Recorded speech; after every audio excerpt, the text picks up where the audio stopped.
You're listening to Bowie's Piano Man, where musician Mike Garson takes us behind the scenes of some truly historic musical moments to reflect on culture, life, and creativity as a force for change. I'm Adam Castillo. 2023 marks the 50th anniversary of the Bowie album Aladdin Sane, which has been ranked by Rolling Stone and NME in the 500 greatest albums of all time, and in the top 100 albums of the 1970s by Pitchfork.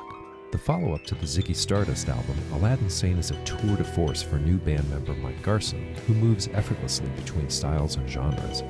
From the Romantic era vocabulary of Chopin and Liszt to 1930s stride piano playing to the album's title track that many consider to be one of the greatest piano solos in rock music history. The Aladdin Sane piano solo in particular has achieved a kind of mythical status, both because of its musical virtuosity and because it marked the beginning of a new evolution in Bowie's musical language. Mike and I begin our conversation in the days leading up to the phone call inviting him to an audition for an artist he'd never heard of, for what turned out to be the Ziggy Stardust tour and the start of a decades-long collaboration and deep friendship with David Bowie that would encompass 20 records and over 600 live concerts. So there were a lot of things going on, and I had been doing a lot of practicing for the years prior. And I was interested in everything from Cecil Taylor, one of the wildest avant-garde jazz pianists, to McCoy Tyner, to Art Tatum. It just was the whole gamut. Bill Evans, Keith Jarrett, Chick Corea, Herbie Hancock, they were all in my universe. Some were teachers of mine, some were friends, some we played together. I was practicing like a madman, sitting at the piano 8 hours a day, day after day after day, so I could get to a jazz gig. So finally, I get to a bunch of jazz gigs. I'm working with Dave Liebman, a great drummer named Pete LaRocca, one of the great drummers of all time, and I was playing some gigs with him, with Dave Liebman. Eddie Gomez was on bass sometimes, Jimmy Garrison. So there was a jazz club on 69th Street and Broadway. And I go into the club. There's Liebman, there's Pete LaRocca. Might have been Steve Swallows that night, the bass player. And I think there might have been 5 people in the club. And you get the door when it's over. I remember being handed $5. I remember also thinking, when I came back to Brooklyn, I said to my wife, Susan, I said, you know, our rent is $150 a week. So if I do 30 of these a month, times 5, I'm paying the rent. But what about the telephone, car, electricity, and food? So here's where the saying, you got to watch what you wish for, comes in. I actually said, which was kind of a hasty remark, because I could have kept doing those gigs and maybe it would have had 6 people, then 10, maybe I would have been building something. But I remember saying to her, I think I need to go out with a rock band. I said a famous rock band. 2 days later, when I'm giving a piano lesson in Brooklyn, the phone rings and it's David Bowie's manager saying, can I be at RCA, which was in Manhattan. That studio was 20 minutes from my house in Brooklyn. And I didn't know who David Bowie was. But my interest somehow said I could be there. But now I have a dilemma because I have a new piano student that I'm teaching in Brooklyn. I have my 1-year-old daughter, Jennifer, in a swing right next to the piano lesson because Susan is working in New York City. And I'm getting this call to come to Manhattan, and my wife's not home. So I said to the brand new student, can you babysit? To this day, if you could ask your wife or you could ask Susan, my wife, this still comes up in conversation like, how could you do that with a new student, kidnapped child in the newspaper in New York Post? So anyway, everything went well. I left Jennifer with the student, and I zoomed down to RCA Studios. And like I walk in there. Now I'm in a t-shirt and jeans. There's these four guys in the middle of the week decked out in unbelievable clothing like they were going on stage at Madison Square Garden. And they each had a different color hair. They each had different outfits, boots that were that high, all beautiful looking. And then the guy sitting in the control room had this red hair. That was David.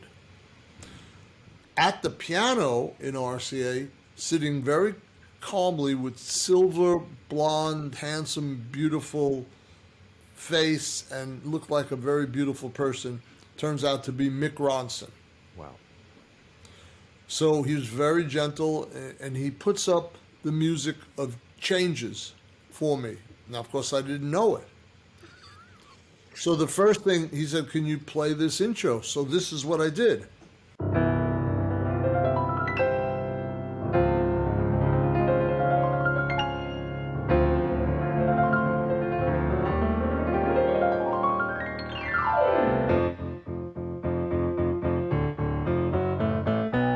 He said, stop. I said, why? Did I do something wrong? He said, no, you got the gig. So now, an 8-second audition is a good thing for someone with my disposition. I was done, and the next thing I know, I'm hired for 8 weeks. In fact, the same day, Woody Herman called me to play in that big band. And the same day, Bill Chase, who was a trumpet player, who had his own band, who had played with Woody Herman, went off on his own, called to be in his band. Bill Chase died in a plane accident, a crash. The Woody Herman, I had played big bands, and I had done it before, and it was only going to pay $200 a week, and I thought, well, that's not much different than my jazz gigs, even though it's famous. I'm still going to be on a bus 7 nights a week playing big band music, and Bowie called, so that's the one I took. But something was in the air, that's all I could say. So here I am, getting ready for the first rehearsal for the Ziggy Stardust tour. I passed the audition, and I show up in a hall. It wasn't the place we would be doing the first concert, but it was a nice setup so we could stretch out and sonically test everything out. So I walked in there, there's a beautiful piano waiting for me, and I looked to my right, maybe this close to me, and I see a stack of speakers. And I'm playing, and I hear the band, and it's blasting in my head. Now, you got to understand, I'd come from working gigs with Elvin Jones on an upright, out-of-tune piano with no microphones. With Elvin's cymbal in my ear, I'm going deaf, and I'm trying to squeeze out these chords with this loud drumming. And now, all of a sudden, the piano sounds like Moses coming down with the tablets from wherever he was at the time. And I said, excuse me, it looks like the PA's pointed in the wrong direction. And they laughed, and they said, no, that's your monitor system. Look over there. And these things went up to the ceiling like an amazing sound system. And I thought, okay, I've arrived in the rock and roll world. So you get the gig, 8 weeks on the road. Now, this is supporting the Ziggy album. And that album, I'm sure you remember, there were multiple singles charting at that time. That album had, obviously, the title track. It had Suffragette City and Starman. I mean, this is an incredible record, right? So he's blowing up. You hadn't heard of him before, right? There you are on the tour. What is this like? What are these 8 weeks like for you? It's a great question. Nobody's asked it to me that way. Picture me as a jazz musician and a classical composer, all of a sudden put into this setting, and you're in limos, and people attacking the band, and people with scissors trying to cut off bits of David's hair. People hanging on to the side mirror of the limo as we're pulling out. Their body was like this as the limo was driving. Policemen's feet getting run over, trying to control the crowd. This is going from jazz clubs where maybe a fan comes up and says, "Boy, you played great. You must like Bill Evans or something," you know?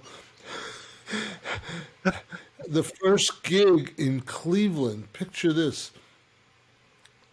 where I had to learn the songs from the Ziggy album, and picture this. We play the last song, 5,000 people or so, maybe more, and they finish the last note, and the band takes off from some back entrance going down to some tunnel in the basement to get into the limo to leave. And they zoom, and I don't know what's going on. I'm putting my music files and papers together on stage, putting them all in order in the set. And all of a sudden, I see thousands of people charging the stage. I'm the only one left on stage. And I thought, oh, and I took off. I just took off because literally it was going to be crushed. I mean, these people were serious, you know. So I figured out the game fairly quickly, you know. So they also filmed us in Santa Monica in that period of time, which was a bootleg for many years, and then came out as an album, and also the Ziggy Stardust movie. I don't know if that was what it was called or whatever. So it was, I didn't know what I was sitting in. 50 years later, I'm still not sure. The only way I can make comparisons is I think of my musician friends who loved Coltrane or Miles or Bill Evans or Art Tatum or Oscar Peterson. The way we would revere them when we were growing up, it was like, these are gods. In my case, it went to Chopin and Liszt and Bach, and in terms of classical performers, Arthur Rubinstein, Vladimir Horowitz, Richter from Russia, Glenn Gould, one of the best. These people were my existence in my life, and they were my heroes.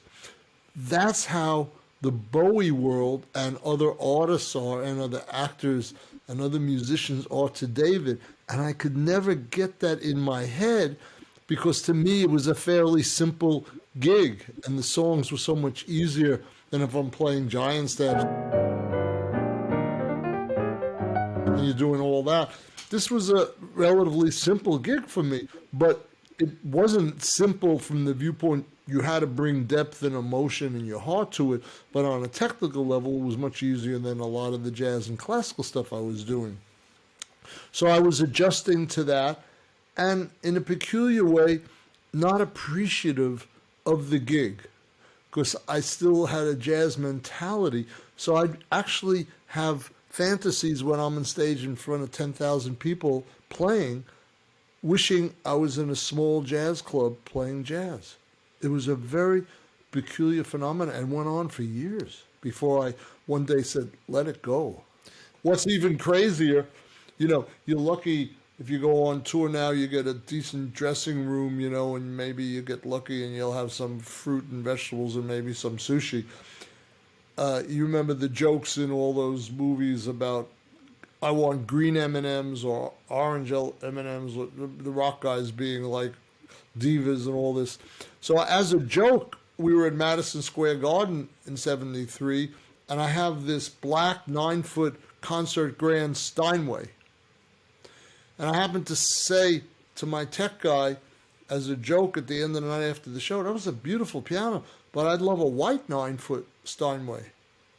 The next night, it was on stage.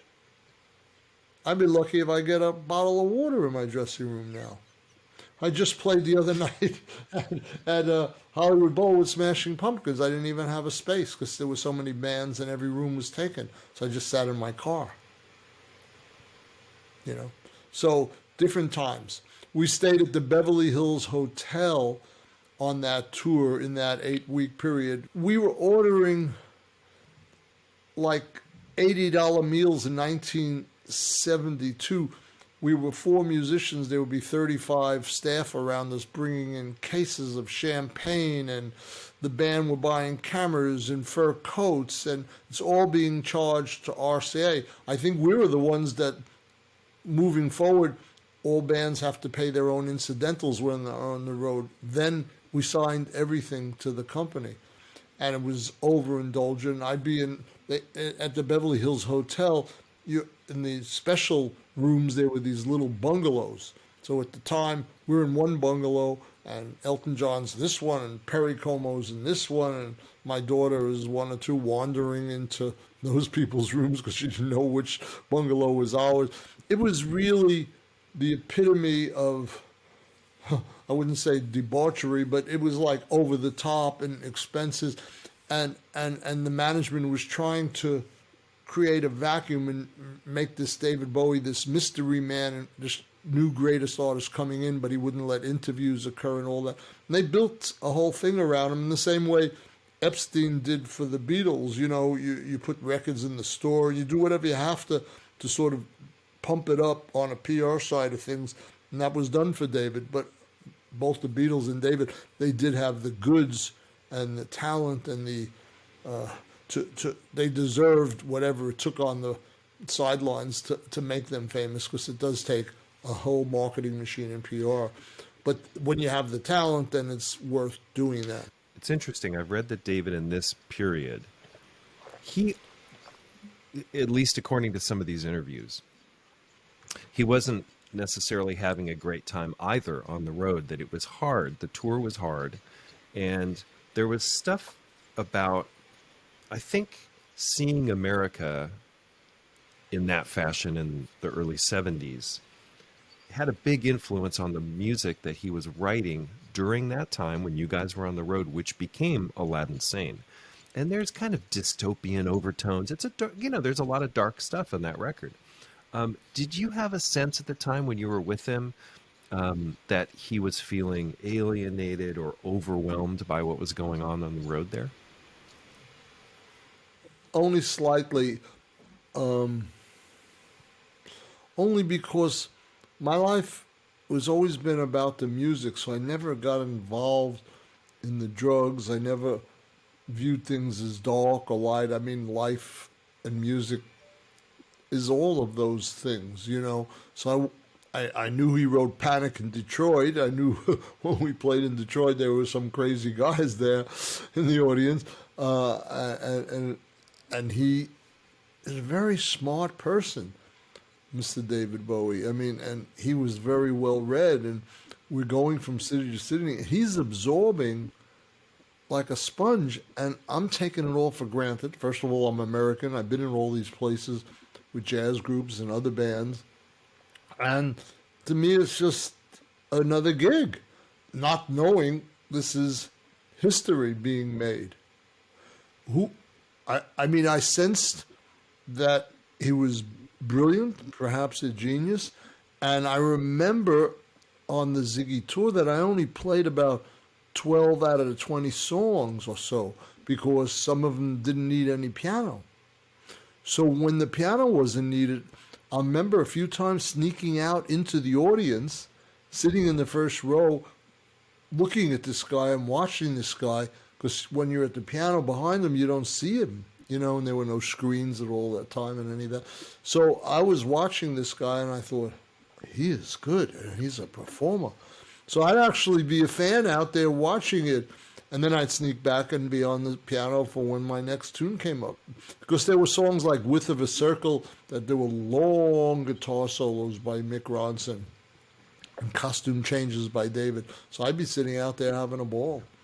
So I think the bottom line I'm trying to say there is I didn't know I was with maybe the most famous artist of that century. Do you remember on this Ziggy tour leading up to the sessions for Aladdin Sane, were there famous musicians coming backstage to meet you guys when you were out on the road touring America during that time? I remember Iggy Pop coming. I remember Paul McCartney in the audience in Santa Monica. I'd be at parties and there would be Andy Warhol, and then I'd playing at the Hammersmith on the last concert the Spiders ever did, and there was Ringo there, and now that you mentioned it, I'm remembering there was, the Rolling Stones guys there and other Beatles and Barbra Streisand and Elliot Gould. So yes, they were there. Because I was someone who just liked to practice the piano. It didn't mean anything to me. It's interesting now looking back.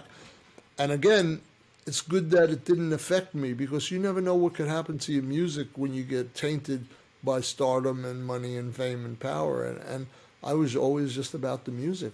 I still am, and probably that's what David recognized in me and allowed me to be myself, So I was actually enjoying those 8 weeks. And at the end of the tour, I made a new decision. Maybe I could stick this out for 2 years. So in those following 2 years, I did 5 albums with David after Aladdin Sane. Diamond Dogs, Pinups, Young Americans, so we were really on a roll. He had 5 different bands in that period of time, and they all got fired, except myself. Not so much because we were friends, because David was all about the music. I think I could change styles, and he was such a chameleon and moving and changing so fast. And I had studied so much music. In a lot of ways, I brought the history of jazz, classical rock, avant-garde music to his world and layered it on top of this rock band, which would then, in a way, differentiate the Spiders from Mars and David Bowie, say, from the Rolling Stones or any great, great rock band. Now you have some crazy stuff on top. What is that? It was a culmination of probably everything I thought about and did that led up to that album. And I think David Bowie knew that from hanging with him as we're driving around in the limos through the Ziggy Stardust tour in America in late 72, a few months before we did the album. And he's writing this music and he's infatuated with America. And he's asking me lots of questions. David had the uncanny ability. It was like he would go into my head and siphon out everything I had practiced the prior 10 years. Because if you think on that album of the song Lady Grinning Soul, you have me playing all this romantic stuff.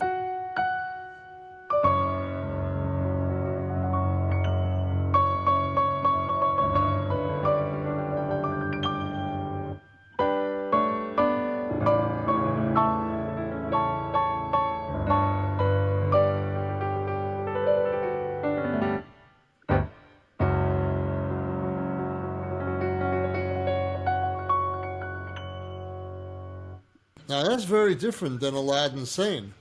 And it's very different than the song Time, because those were my 3 big contributions. Time, he asked me if I could evoke a 1920s, 1930s stride piano, but twisted. Stride piano playing sounded like this. And I did it this way.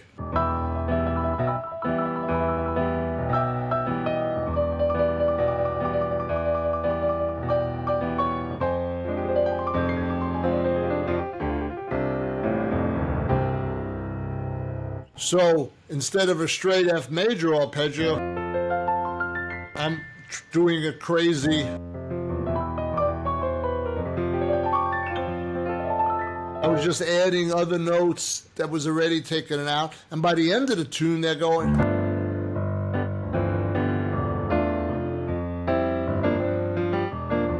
And I'm playing just a groove. And with the English rock musicians, mine had a sort of an American flair to it, almost Leon Russell and those kind of things.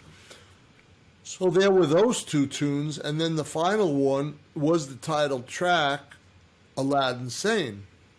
I don't think there's been a day in the last 30 years that I don't get a communication connected with one solo on that album, which was the Aladdin Sane solo. Now, I've played on thousands of tracks, hundreds with David Bowie, done my own albums, played on many other people's albums, be it Duran Duran or Def Leppard or Nine Inch Nails. The point being, nobody talks about anything except the Aladdin Sane solo. And why would that keep occurring? It has actually haunted me, and there were many years I didn't want to discuss it because I was disgusted that I can do other things. Nobody cared. So I still haven't figured out why. Because you're really dealing with two chords in the solo. It's an A and a G. So that's going like this. Now I made it a little darker when the band's playing, threw in sort of the minor and the major. So A, C, C sharp, E for the A chord. And on the G, G, B flat, B, and D. So you get... Musicians over the years said, is it A major or A minor? I said, I sort of mixed them, If I had to choose, is it... I would say major. So that is Playing Like a Loop by Mick Ronson, Trevor Bolder on bass, Woody Woodmansey on drums, and Mick on guitar, David singing, and then they asked me to play a solo in the middle, and David said, can you make it an extended solo? And I'm thinking, I just met the guy a few months ago, the Ziggy Stardust album, one of his biggest albums of all time, then and still now, all guitar based.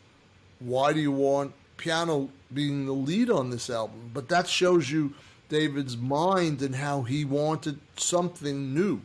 He never stayed in one area long enough to make the students, the fans, the band musicians, the producers, the record companies feel like they got enough. Like the Ziggy thing should have gone on another 6 months to 18 months. Aladdin Sane could have gone another 6 months. Young Americans could have gone 6 months. Diamond Dogs tour could have gone on for a year. We only did like 2 or 3 months. So he was always shifting. So I didn't know any of this at the time. I'm just happy to play the piano and have a gig, So I'm hearing an A and a G, and I thought, well, that is a blues kind of a thing. So I did something like this.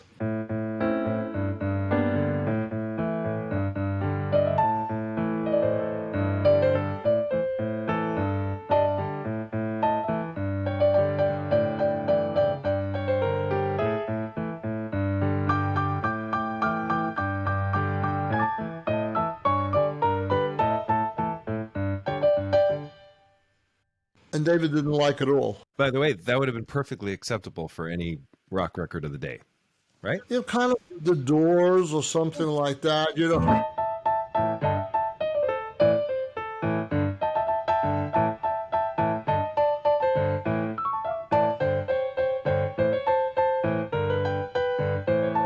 Would have been fine, right?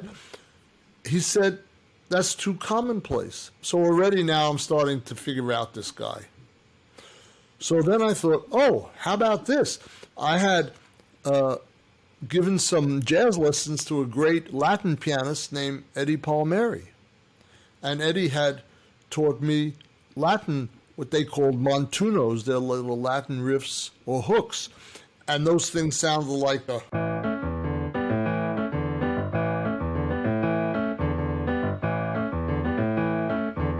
That's what that music was, and I got kind of good at it. So then I'm playing a Latin solo over the band going. So I'm playing something like the...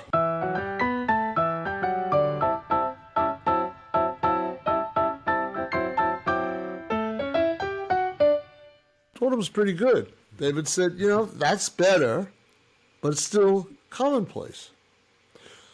Now I'm getting a little nervous, new man on the block. So I said, what do you think? And he says, we'd have lots of discussions, you and I, over dinner.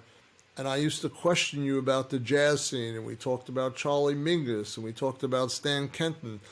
He said, and we talked about Cecil Taylor. and Coltrane and Miles. He said, can you do some sort of an avant-garde solo over those chords? And the joke I made at the time is that's exactly why I'm not working Saturday night. And he laughed and he said, leave that to me. I'll know how to frame it. So then I was right in the right headspace. I said, okay, I'm going for it. And in a way, I played what he might have played if he had my piano skills. So I played through his head in a way. And that same groove was played by the band, and I started playing wild stuff. Like I started something like that's sitting over, and then all of a sudden I start quoting Rhapsody in Blue, and then I'm playing something The King and I, stuff like that, and then I'm continuing to play.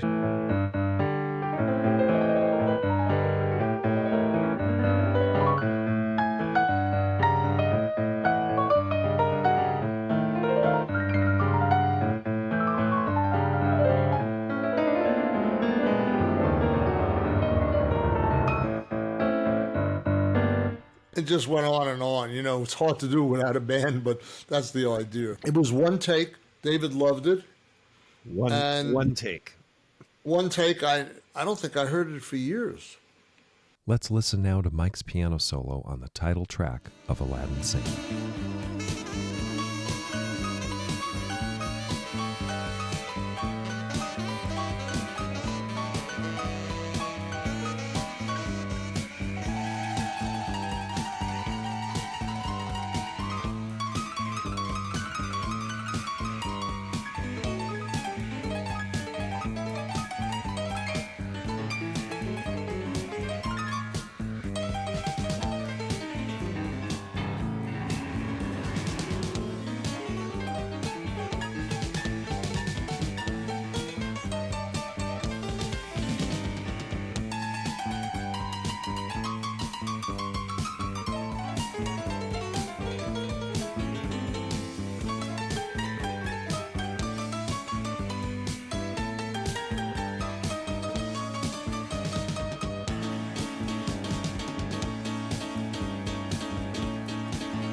You know, there's probably other musicians in the rock business and classical and jazz musicians. You know, Herbie Hancock's first gig with Miles, maybe he has a similar story, or Bill Evans' first gig with Miles, or McCoy Tyner playing with Coltrane. I believe that everybody has these moments where the pyramid comes together at the top and all these factors that we don't know about come together because it's the zeitgeist of the time in 72 and fusion's coming about and there's still a lot of wild jazz going on and experimental stuff and there's Ornette Coleman and you know, I think I was in the middle of all that and David like siphoning, but more like with forceps, pulling it out of me. So I'm reflecting on what's the big deal about this solo, and you were even saying like, yeah, it's an A and G chord. What's the big deal? So, okay, so let me zoom out. Bowie's probably one of the best storytellers in modern music. In this moment, this sort of post Ziggy Aladdin Sane, moment, he's experiencing America in a certain way. He's reflecting on this. His songwriting, his melodic sense, and his harmonic sense are pretty darn sophisticated especially for rock music, right? But I think your piano gets him into deeper waters and a different terrain that he was trying to explore, to express. thinking about your contribution, you know, incredibly sophisticated harmonic content, melodic content, rhythmic content, multi-genre, kind of genre smashing in a way, right? I think that what you did starting at that record and going forward in your partnership with him, you opened a door for him and you gave him permission to go places that he couldn't go with the conventional band. Thank you for acknowledging that. Um, it would be false humility if I said I wasn't, because I was, but he was famous and well known before me, and he did many albums that I wasn't on and that were phenomenal, and many songs that I had nothing to do with that were phenomenal. But what I did do at that period of time, it's almost like I added credibility because people weren't sure what to think of him, especially in America on that first tour.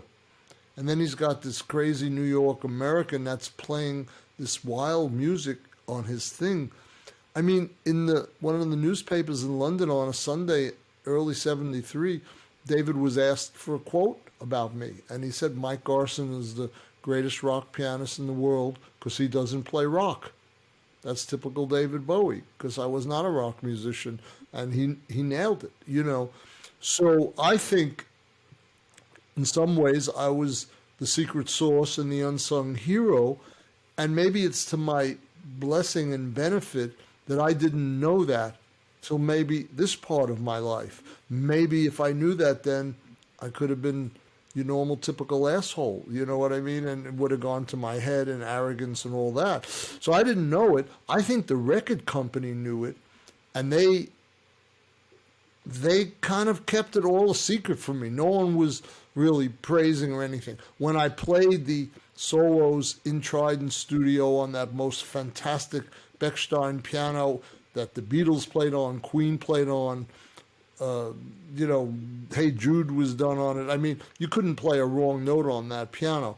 But when I was in that space, I couldn't do any wrong. They knew I had something that was aiding this guy's career, which, as you said, gave him permission to expand and move forward. And because it's monumental and the people in the industry who really understand him, there are certain songs he did in certain albums that had big effects on a lot of people moving forward and still do. And that was one of those albums. So I think in some ways I wouldn't say they held me down, but just let him keep playing the piano. He's kind of naive, he's young.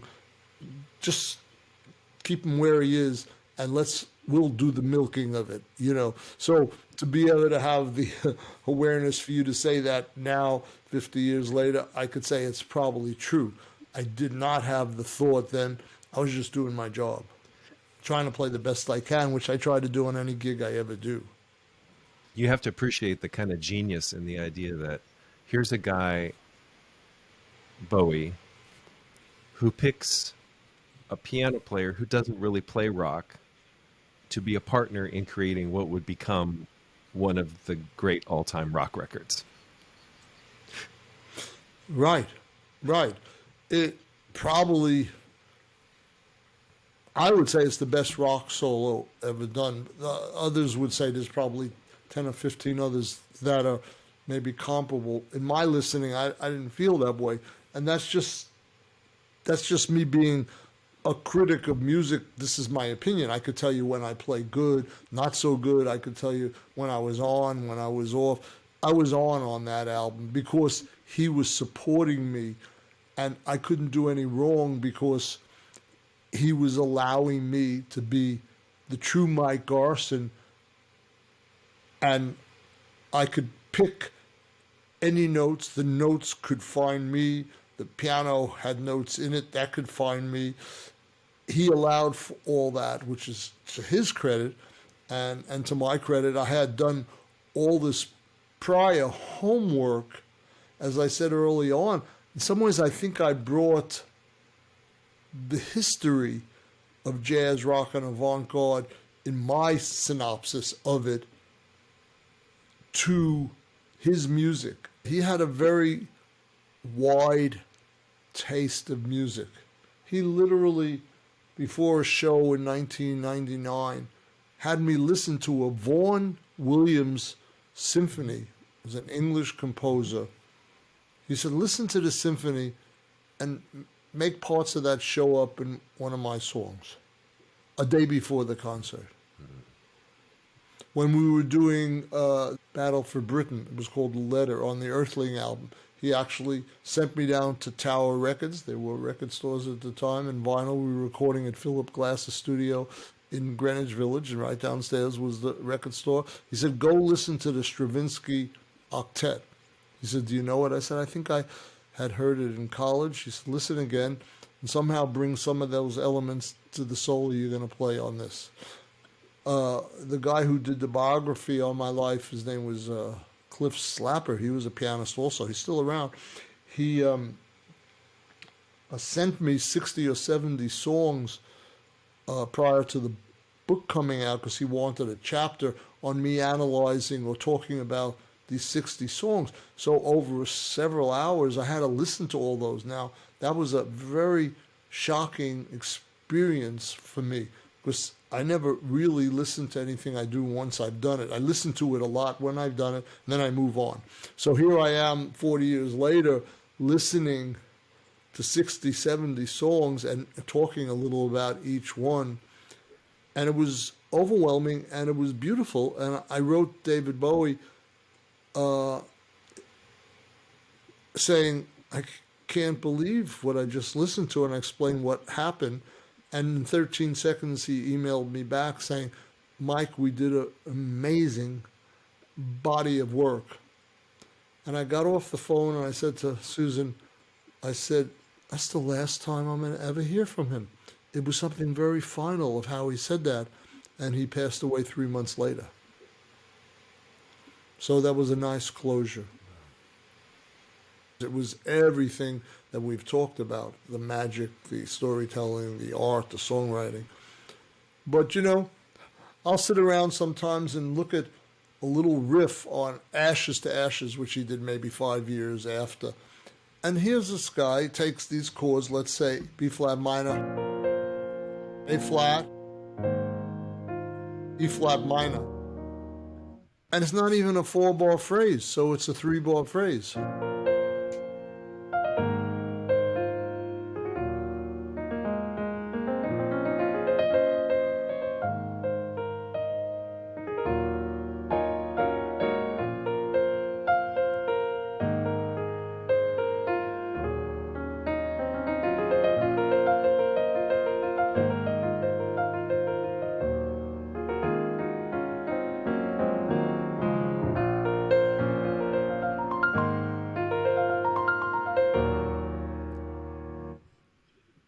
What he did with taking songs, a 5-bar phrase, a 9-bar phrase, he was making things always a little different. So he was always searching himself, you know. Have you ever thought of what would have happened if you hadn't gotten the call from David? It reminds me of these movies that come out every once in a while, and what if this person didn't live? How would other people's life been affected? I have thought of it, and it would have been different for him.